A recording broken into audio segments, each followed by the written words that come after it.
Hello সবাইকে। এইটাই হলো আমার প্রথম ব্লগ।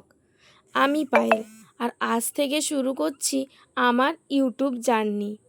অনেক দিন ধরেই ভাবছিলাম, অবশেষে আজ সেই দিনটা চলে এলো। আসলে আমি সবসময় চাইতাম নিজের জন্য কিছু একটা করব, নিজের গল্প, নিজের দিনগুলো তোমাদের সঙ্গে শেয়ার করব।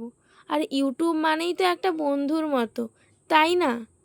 তাই ভাবলাম, চলো শুরু করি। এই চ্যানেলে তোমরা পাবে আমার দৈনন্দিন জীবন, ছোট ছোট মুহূর্ত, আমার ছোট একটা বিজনেস, শপিং, রান্না, ঘোরাঘুরি, আরও অনেক কিছুই কাহিনী। আশা করছি তোমরা পাশে থাকবে। এই জায়গা থেকেই আমি শুরু করছি আমার নিজের স্বপ্ন। অনেক বড় কিছু না হলেও ছোট ছোট চেষ্টা করছি। আশা করছি তোমাদের ভালো লাগবে। তোমরা যদি আমার পাশে থাকো, আমি আরও ভালো ভালো কন্টেন্ট বানাতে পারবো। তাই প্লিজ ভিডিওটা ভালো লাগলে একটা লাইক, কমেন্টে জানাও কেমন লাগলো, আর সাবস্ক্রাইব করতে একদম ভুলবে না। পরের ভিডিওতে দেখা হবে। ভালো থেকো, সুস্থ থেকো, আর হ্যাঁ, স্বপ্ন দেখতে ভুলো না কিন্তু। Love you.